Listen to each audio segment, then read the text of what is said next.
was thinking how much the pandemic is like grieving. We live to see the end of it. Like all of that stuff is so unknown, and that's what makes it so difficult. But knowing that made it better. If you could, it just made it less like walking off a cliff. It was more grounding to know that. And then after that, the next few days were good. So I'm on a roller coaster. I'm accomplishing, but I'm trying to, even though it's small things, like sometimes doing the fucking dishes is as good as it gets, right?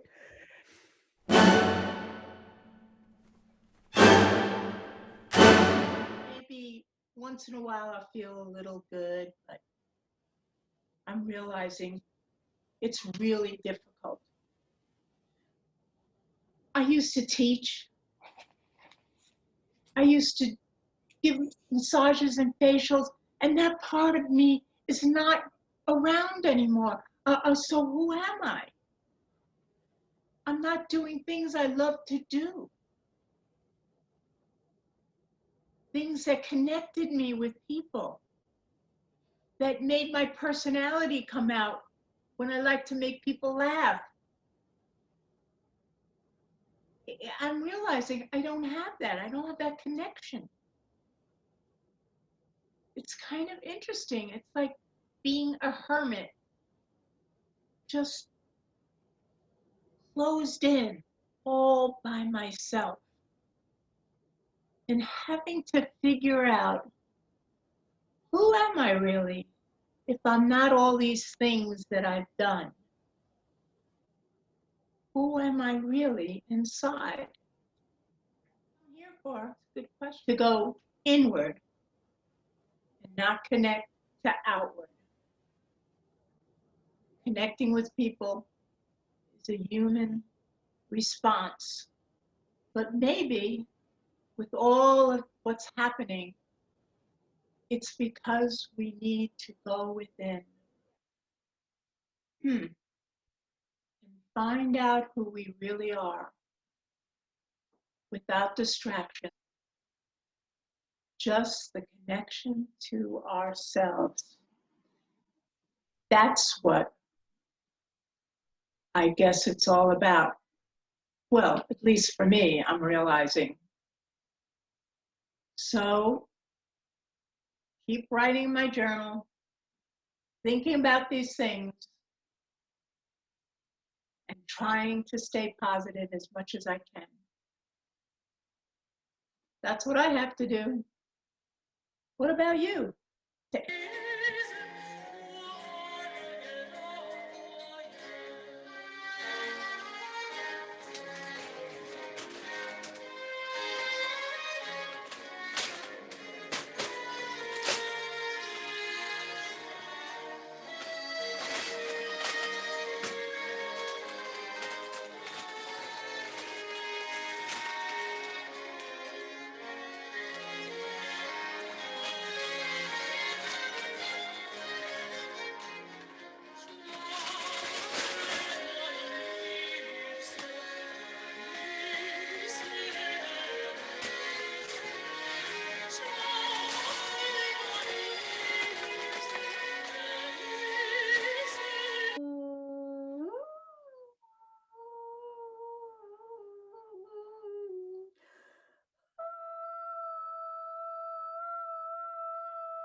Yeah, it's recording.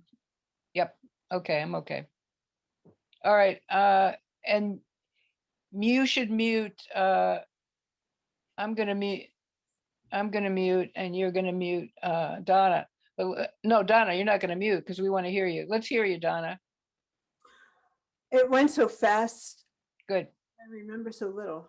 All right. So you're gonna stay as close to the mic as you can. We can't see you. We just see Wendy's reaction to your story, which goes as long as it can go. And if you run out of words, you can use sound. You can go back and forth between sound and words. Okay.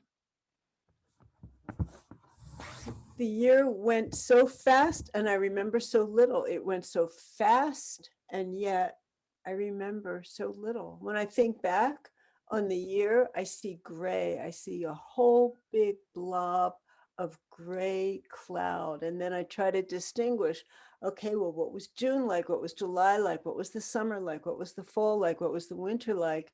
And all I see is this big, huge gray cloud. And I'm glad I keep a journal because if I didn't, I would think that it was just been one long day, one long, endless fucking day. There was no distinction. It was just one long day. So how do you remember? You write it down. All these experiences, where are they? I just don't remember a thing. COVID. Was I afraid? I don't remember. Was I lonely? Maybe. What was I thinking? What was I doing? And yet I have a really interesting life, but I don't remember a thing. I don't remember. I just don't remember. And when I think that it's been more than a year, that's mind blowing. It feels like it was 5 minutes.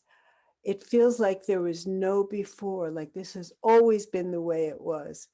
Like there was no before COVID. It's always been like this lockdown, living at home alone, seeing people on screens, sitting all the goddamn time, sitting in front of a screen. I can't imagine that it's ever going to be different, that it ever was different. And yet, this sounds horrible.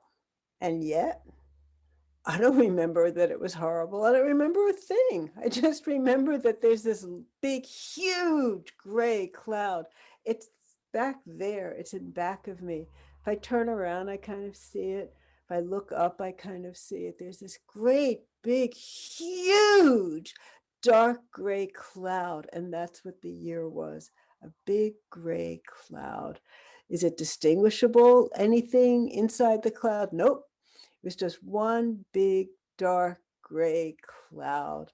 And I don't remember anything that happened inside that cloud.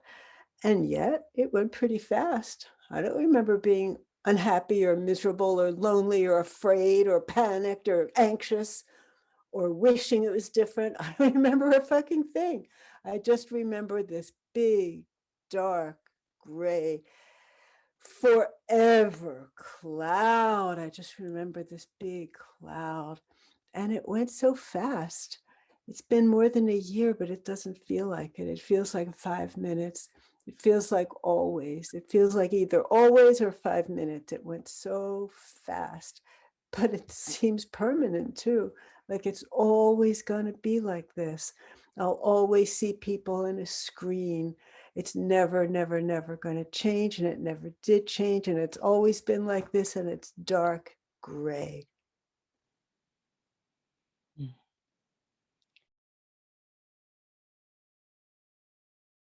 I've got these weird rashes. So I went back to my nurse practitioner and she drew some blood. She's doing 2 antibody tests, one for past COVID and one for current COVID. I feel really sad.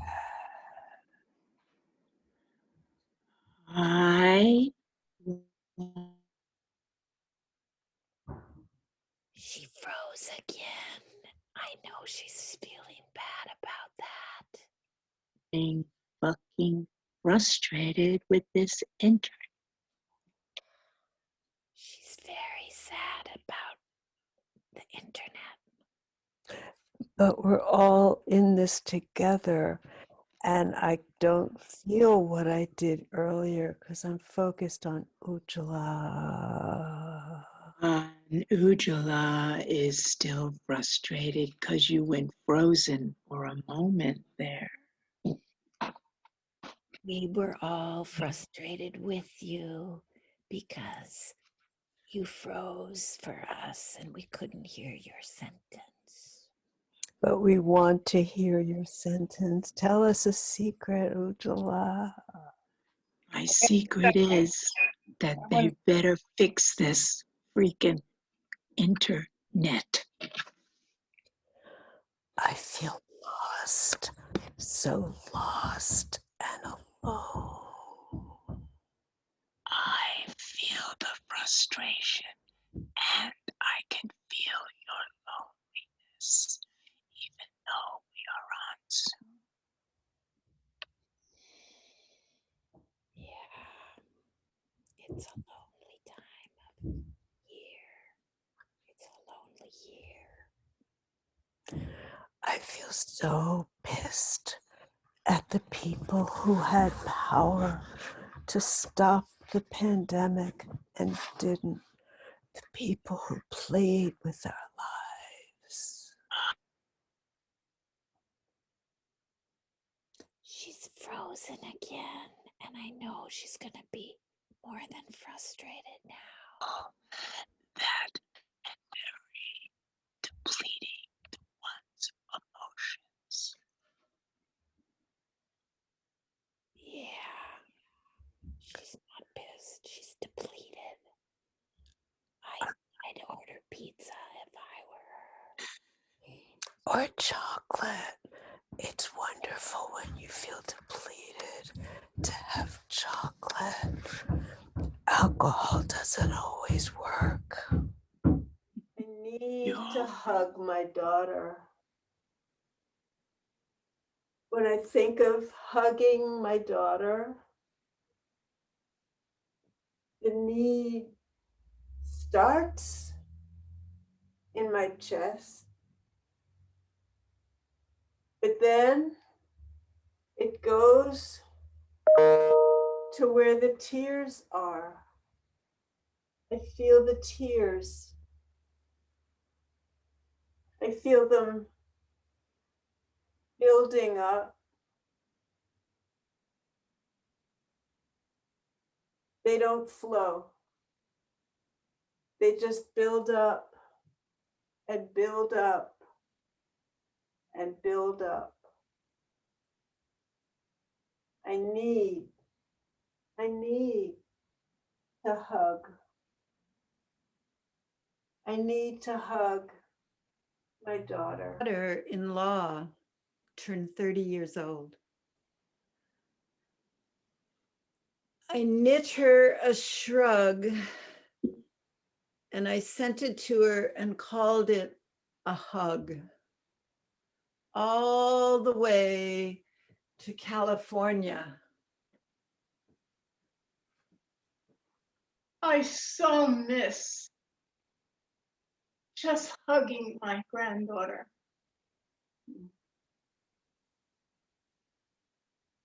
I want so badly to be able to touch her cute little face and to hug her and hold her and laugh with her. I miss her. I miss her. I feel her in my heart, but I want to feel her warmth, caressing her next to my body. Oh, I just miss my granddaughter and I want to just hug her. That's the hardest thing, is missing those hugs. Immersed in the verdict. Yeah. I couldn't tear myself away last night. And then this morning again, just, wow, just the emotion of it. And certainly the relief and the rage that that there's 1,000 police killings a year in the United States. That's 3 a day. And they were going on during the trial, more and more and Right. more. So I thought the interviews with the family were great. I mean, nobody was Pollyanna-ish about it. Nobody said, oh, well, now we're free. Oh, no, no, no. It was this understanding of what a deep atrocity this is and how embedded in America, and how this verdict gives us some space to move forward. This is a step forward. I mean, I thought that some of the things people said were just brilliant. Yeah, so deep breath. Yeah. Go. I second the excitement around the Chauvin verdict. And I did a little reading this morning. I haven't immersed myself in it, but such a relief. I was like, I grew up in Minnesota, and you know, they're known for being nice, Minnesota nice. Yeah. And this has so uncovered what's always gone on, not only in Minnesota, but a lot. I mean, the racism in that state alone is crazy. So I was really afraid that if the verdict went another way, you know, Minneapolis would be on fire. I mean, maybe the whole country, but wow. It was really a relief and a vindication that we are turning in the right direction, hopefully. I had a black, for some reason, I lived in a totally white little small town community in Minnesota, but I had a black baby doll. And it was made out of rubber. So it was a great doll to play with in the lakes. And there's a lot of lakes in Minnesota. And I took it to my friend's lake cottage and I forgot it there. And so it sat in her boathouse. And her father was such a racist bigot, he couldn't stand to have a black doll in his boathouse. And he threw it in the town dump. Right.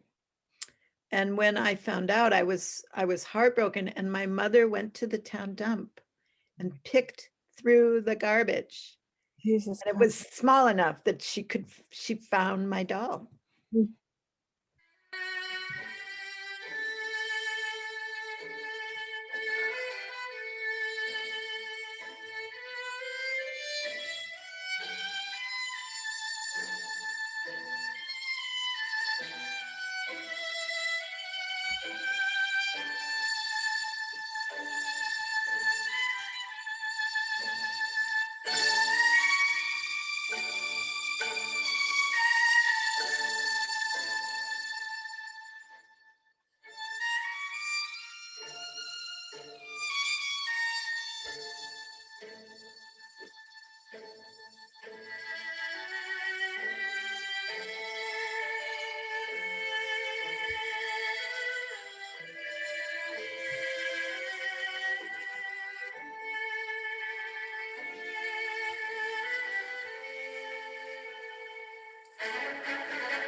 have a regular walk date or two.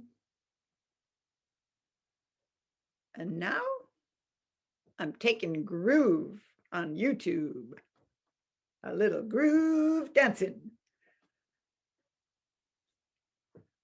And then I am ready for summer.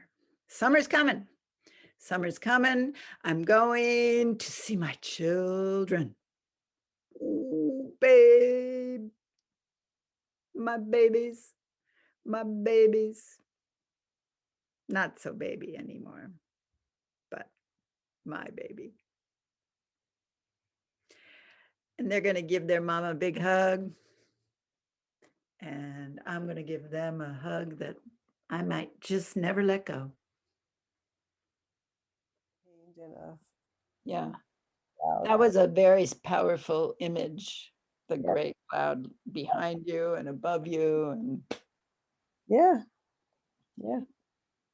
so I'm afraid to take mine off in public because, and even though the CDC says now you can do it unless you're in a crowded place, I don't want to be labeled as one of those anti-mask right wingers. It's kind of like I'm wearing my mask because it's the right thing to do, even though we don't have to now. But it's not clear to me why to wear it or not wear it. So if I'm vaccinated and I take my mask off, that means I have nothing to transmit. My mask has been keeping me from making somebody else sick. But I've never been able to get away from the notion that my mask also protects me. And that isn't the case, right? I mean, we're not wearing the mask to keep somebody else's germs away from us, but I feel that we are. So I'm Yeah, confused about what to do. yeah. I think we are a little to protect ourselves, but now we don't have to protect ourselves because Right. we have the vaccine. Vaccinated, but we don't know who else has been vaccinated. We just don't know. And yeah, the whole thing is so dysfunctional, and the distrust is so dysfunctional. It's just hard to know what to do and why. Yeah. And even my staff, not all my staff are fully vaccinated. I can't mandate that they get vaccinated. But if the state says teachers and children must be vaccinated, then, and that's probably going to happen somewhere along the line. So is your staff not vaccinated because they won't be, or because they're only halfway there? There's a few who have chosen not to get vaccinated that are thinking, I don't want to put that new substance into my body because I'm not sure I trust it totally. Yeah. Oh boy. Just a few. When you started, I was thinking that you were talking about this year, and then it became spring, and then you went into winter again. And I thought, holy shit, you're talking about last year, and then another winter, and then another spring. Oh my God. Yeah. It seems so long, which of course it's been. It's more than a year. Yeah. Yeah. Yeah, Yeah. yeah, interesting.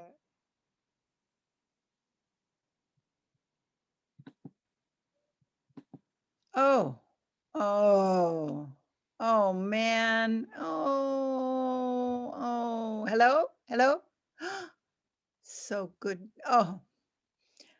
I am so happy to have this phone in my hand and see my grandchildren. Oh, oh, oh, oh, oh, oh,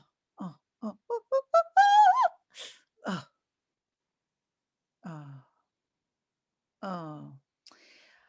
Oh, he has gotten so big this year. Oh, what else is happening? Oh,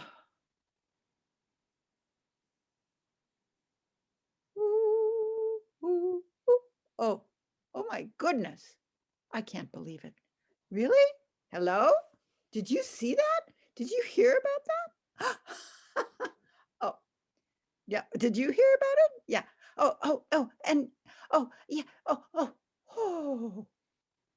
Oh, I am so glad you are in my heart, in my phone. Every single day is special, except that that's not really true. Every single day during this pandemic really sucks. Every single day is just like every other day, but I'm trying so hard to make every single day special. And maybe if I write it down and try to pull out all the little minutes that were just a little bit special, then maybe when I look back on this, it won't be this horrible year of COVID and lockdown and nothing to do and boredom and loneliness and all the rest of it. Maybe I can find the little gems. So that's what I'm going to do. I'm going to write down every little thing that happened. I'm going to write down how my room looks. I'm going to write down how the light comes in through the window. I'm going to write down how the air feels. I'm going to write down if I'm tired. I'm going to write if I have energy. I'm going to write down all the things I thought. So I have time now. I'm not doing anything, so I might as well think. And my thoughts will guide the process. And how often do we really take the time to think? So I'm going to pretend that this is really a good thing. I'm going to write it all down in my journal. And my journal is going to keep me sane because I'm going to remember. I'm going to remember all the things I thought. I'm going to realize how smart I really am, that I had all these deep thoughts and insights and plans and understandings.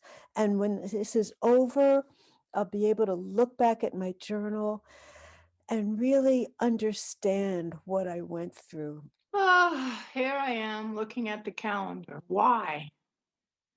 Oh, there's just 2020 starting off with a bad, bad time.